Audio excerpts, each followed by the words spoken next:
পুটির মায়ের দাঁতের যন্ত্রণাটা আরো বেড়েছে। কাল সারা রাত যন্ত্রণায় ছটফট করেছে। আমাদের বৈদ্যমশাই দাঁতের শল্য চিকিৎসা শিখতেই বাইরে গেছেন, আজকের মধ্যেই আশা করি চলে আসবেন। কিন্তু ও যে আর পারছে না।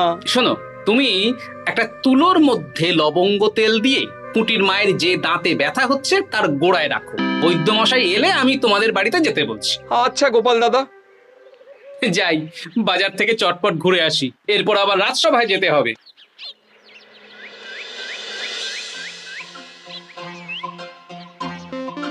উফ, কি গরম রে বাবা, ছাতা নিয়ে বেরোলে ভালো হতো। এই তো সামনে আখের রস বিক্রি হচ্ছে, একটু আখের রস খাই, শরীরটা বেশ চাঙ্গা লাগবে।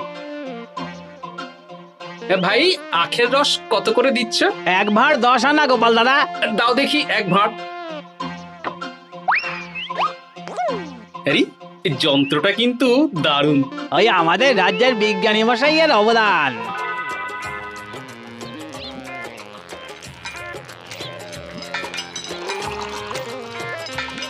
এই নাও গোপাল দাদা।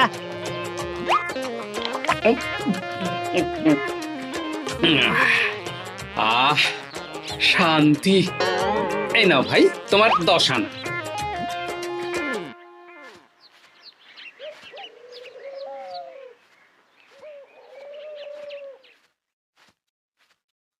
কি রাজবৈদ্য, এই ফিরছ নাকি? হ্যাঁ, এতদিন আমি দাঁতের চিকিৎসার ব্যাপারে তেমন কিছুই জানতাম না, এবার সব শিখে এসেছি। ভালোই করেছো, তুমি একেবারে প্রথম রোগীকে দেখে তারপর রাজসভায় এসো। প্রথম রোগী? পুটির মা গো, কালকে সারা রাত যন্ত্রণায় ঘুমোতে পারেনি। আরে আর বলো না, কদিন আগেই পুঁটির মাকে নিয়ে পুঁটির বাবা আমাদের বাড়িতে এসেছিল। দেখলাম ওই বাড়ির দাঁতে বিস্তর সমস্যা। সেই জন্যে দাঁতের শল্য চিকিৎসা শিখতে চলে গেলে? ঠিক তাই, আমি ব্যথা কমার পথ্য দিয়ে এসেছিলাম। দেখি এবার দাঁতটা তুলেই দিতে হবে। তাহলে তুমিও পুটিদের বাড়িতে যাও, আমি বাড়িতে থলে রেখে আসছি। আজ না হয় দুজনে একটু দেরি করেই রাজসভায় যাব। বেশ বেশ।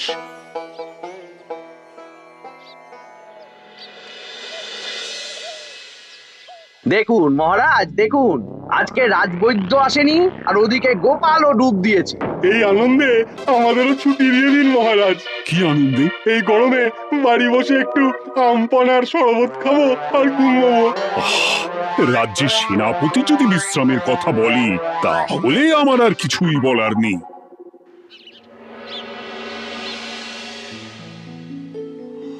এই তো দাঁতটা পুরো পোকায় খেয়ে নিয়েছিল।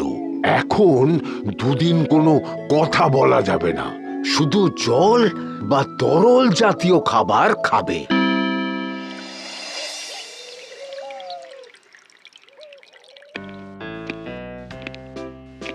ওই তো গোপাল আর রাজবৈদ্য দুজনে একসাথে রাজসভায় ঢুকছে। রাজবৈদ্য মশাই ওনার জীবনের প্রথম শল্য চিকিৎসা করছিলেন, তাই আমিও দেখছিলাম। তা কি রাজবৈদ্য, সফল হয়েছো? হ্যাঁ মহারাজ, পুঁটির মায়ের একটা মাড়ির দাঁত পোকায় খেয়ে নিয়েছিল, সেটাই তুলে দিলাম।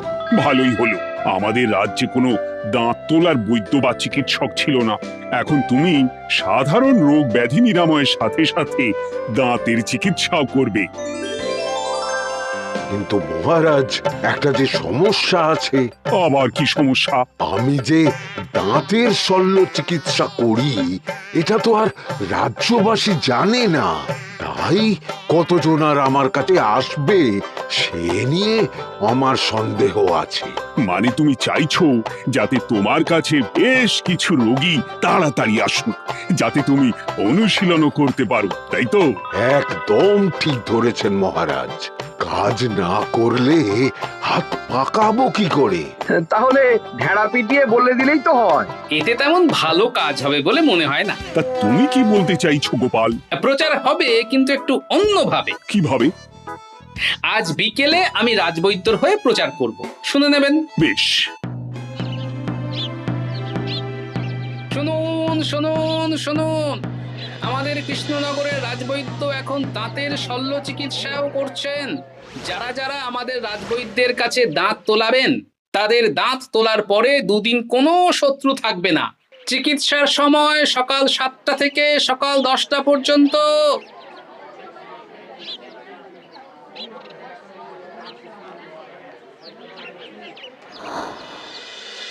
এসব তুমি কি উল্টো পাল্টা কথা বলছো গোপাল? উল্টো পাল্টা না, আপনি দেখুন না আপনার বাড়িতে লোকজন আসে কিনা। আর কেউ যদি জিজ্ঞাসা করে যে এই রকম প্রচারের কারণটা কি, তাহলে বলবেন রাজসভায় আমার সাথে কথা বলতে আমি বুঝিয়ে দেব।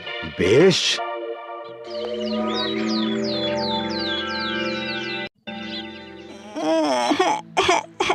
তোকে বারবার বলি এত মিষ্টি গুড় কাঠি খাস না। কি করবো বাবা, কি ব্যথা।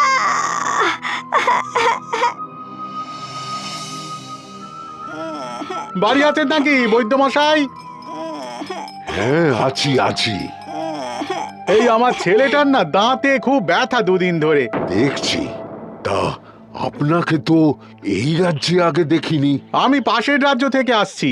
শুনলাম আপনার কাছে দাঁতের শল্য চিকিৎসা করালে আগামী 2 দিন কোনো শত্রু থাকবে না। ঠিকই শুনেছেন। বেশ, তাহলে বলুন কেন থাকবে না? আগে চিকিৎসাটা করি, তারপর বলছি।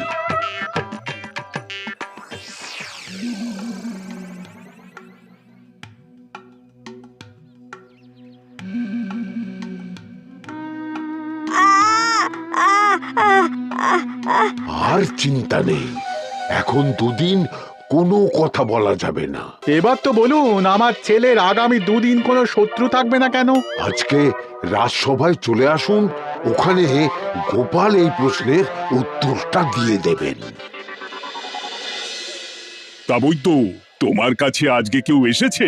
সকাল সকাল দাঁত তুলে এলাম মহারাজ। বাবা, একদিনের প্রচারই এই ব্যাপার? মহারাজ, মহারাজ, বাইরে কয়েকজন অপেক্ষা করছে, তারা গোপাল দাদার থেকে কিছু জানতে চায়। তাদের ভিতরে আসতে বলো।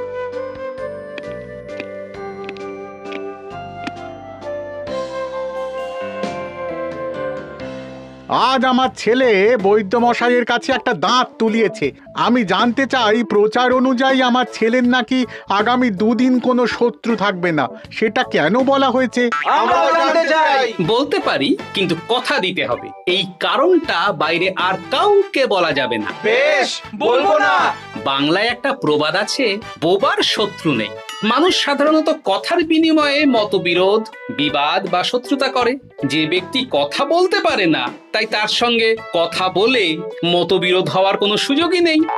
মানে যার যার দাঁত তোলা হবে তারা তো আগামী 2 দিন কথা বলতে পারবে না। আর কথা না বললে কোনো বিবাদ হওয়ার ব্যাপার নেই। আর বিবাদ না হলে কারো সাথে শত্রুতাও হবে না। কি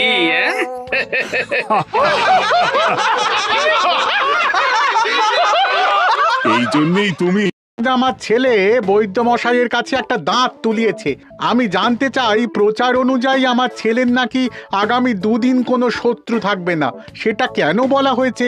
আমরাও জানতে চাই। বলতে পারি, কিন্তু কথা দিতে হবে। এই কারণটা বাইরে আর কাউকে বলা যাবে না। বেশ, বলবো না। বাংলায় একটা প্রবাদ আছে, বোবার শত্রু নেই। মানুষ সাধারণত কথার বিনিময়ে মতবিরোধ, বিবাদ বা শত্রুতা করে। যে ব্যক্তি কথা বলতে পারে না, তাই তার সঙ্গে কথা বলে মতবিরোধ হওয়ার কোনো সুযোগই নেই। মানে যার যার দাঁত তোলা হবে তারা তো আগামী 2 দিন কথা বলতে পারবে না। আর কথা না বললে কোনো বিবাদ হওয়ার ব্যাপার নেই। আর বিবাদ না হলে কারো সাথে শত্রুতাও হবে না। কি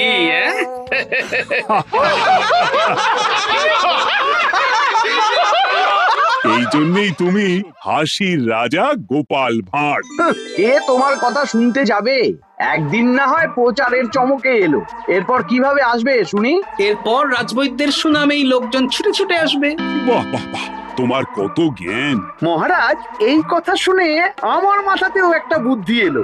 অল্প পুঁজিতে শুধু প্রচারের জোরে এত রোজগার করব না, গোপাল হাঁ করে দেখবে। নিশ্চয়ই কোনো লোক ঠকানোর কথা ভাবছেন। মোটেই না। আচ্ছা, আগামী 3 দিন ব্যাপী মেলা হবে, সেখানেই তোমরা দুজনে তাহলে ব্যবসা করো। বেশ, করব।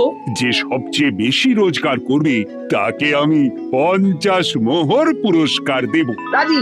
মেলার শেষে আমার প্রশংসায় পঞ্চমুখ হবেন সবাই, দেখে নেবেন।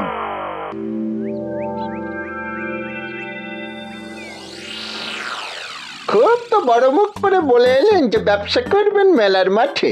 তা আপনি কি ব্যবসা করবেন শুনি?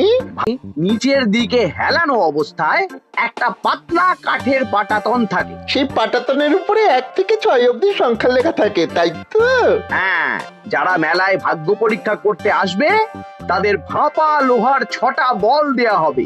যদি ওই 6টা বলই 6 নম্বর লেখা খোপের মধ্যে ঢোকাতে পারে তাহলে প্রথম পুরস্কার পাবে। আমিও ওটারই দোকান দেব, কিন্তু শুধুমাত্র একটাই পুরস্কার থাকবে। 6টা বল 6 নম্বর খোপের মধ্যে ফেলে কেউ যদি 36 করতে পারে তাহলে সে পাবে 100 মোহর উপহার। আরে খেলার জন্য কত মোহর লাগবে? 1 মোহর। আপনি কিন্তু জেনে বুঝে বিপদ ডেকে আনছেন। একজন কেউ ফেলে দিলেই আপনার হাত থেকে 100 মোহর ফসকে যাবে। আর এই মেলার ভিড়ে যদি আপনি পুরস্কার না দেন তাহলে জনতার একটা মারও ফসকাবে না। আরে সেই জন্যই তো তোদের পোষা। তোদের মধ্যে যে কোনো একজন ওই কাঠের পাটাতনের নিচে লুকিয়ে থাকবি। যখনই দেখবো কেউ 36 করে ফেলছে আমি গলা ঠাকরাবো আর তোরা কাঠের পাটাতনটা হালকা করে নিচ থেকে নাড়িয়ে দিবি। এটা তো দারুণ বুদ্ধি। কি বলছো গোপাল, তুমি আখের রসের দোকান দেবে? হ্যাঁ, এই গরমে আখের রসের বেশ চাহিদা। তোমার বানানো ওই যন্ত্রের চাকা ঘোরাবো আর আমার ভাগ্যের চাকা ঘুরবে। সে ঠিক আছে, আমার কয়েকটা যন্ত্র বানানোই আছে। তুমি না হয় মেলায় ব্যবহার করো 3 দিন। ব্যাস, আর চিন্তা নেই। এবার শুধু জমিয়ে আখের রস বিক্রি করব, সাথে বিভিন্ন মশলা, বরফ আর পাতিলেবুর রস দেব।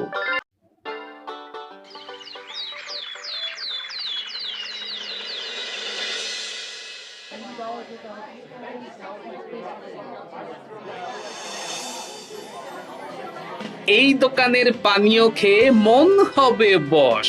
গোপাল ভাঁড় নিয়ে এসেছে ঠান্ডা আখের রস। আরে গোপাল দাদা, তুমি আখের রস বিক্রি করছো? ঠান্ডা আখের রস কত করে গো গোপাল দাদা?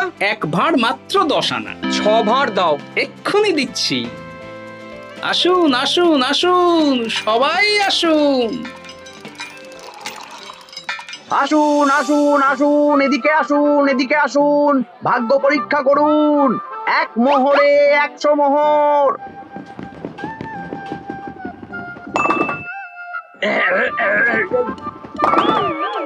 ভাগ্য পরীক্ষা করুন। মন্ত্রী মশাই বলেন কি 1 মোহরে 100?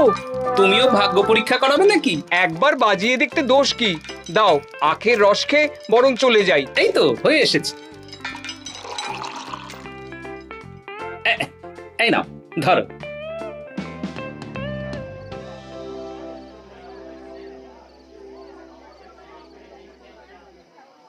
কি মন্ত্রী, ব্যবসা কেমন চলছে?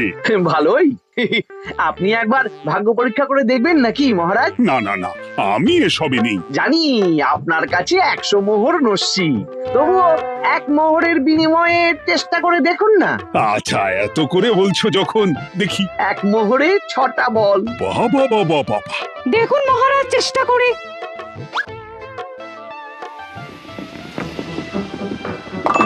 এই তো একটা 6 পড়েছে, আবার চেষ্টা করুন। জয় মা জয় মা, আবার 6। সাবাস, দেখুন হয়ে যেতে পারে, আর তো মাত্র 4টে বাকি। দেখি তৃতীয়টা। আরে পাস, আবার 6। নিন খেলুন। এই যা, হলো না। আরেকবার প্রথম থেকে চেষ্টা করবেন নাকি মহারাজ?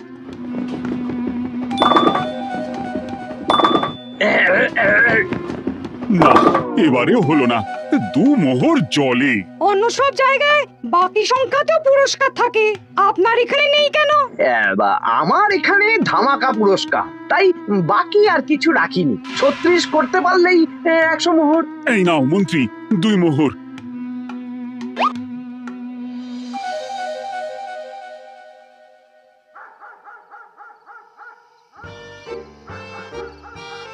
কি মন্ত্রী মশাই, আর তো মেলায় লোকজন নেই, বাড়ি যাবেন না?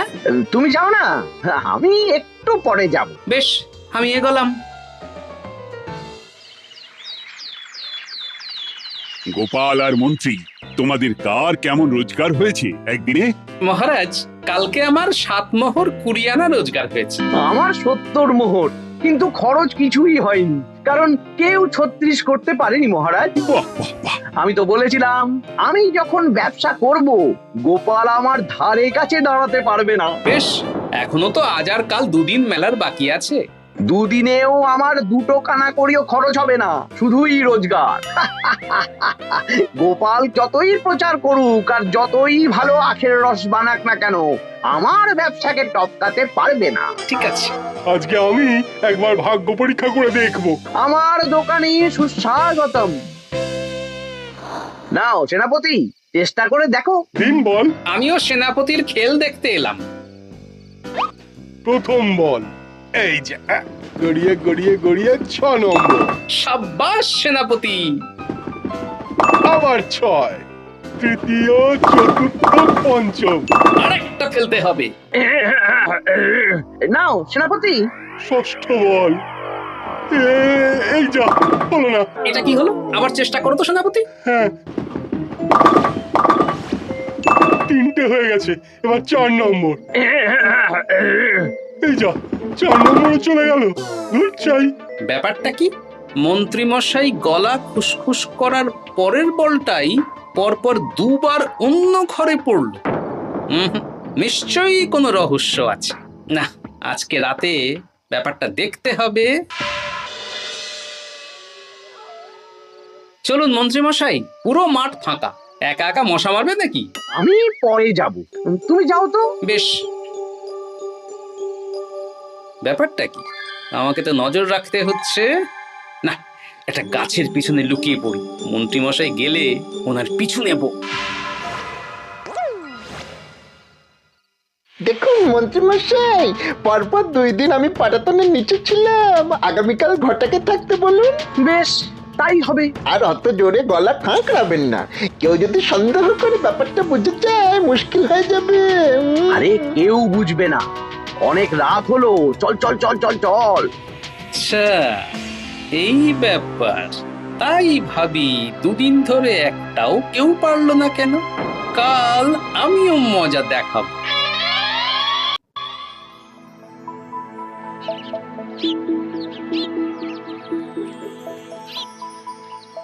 বাবা চলে এসেছেন দেখছি।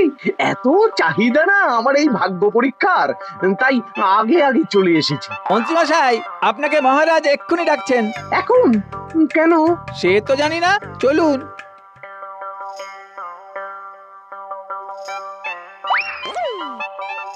এই বেটা ঘটা, এবার বেরো। এ কি গোপাল দাদা, তুমি? হ্যাঁ আমি। খুব চালাক ভেবেছিস না? মন্ত্রী মশাইয়ের খেলা আজকে শেষ। প্রহরী, একে ধরে নিয়ে যাও।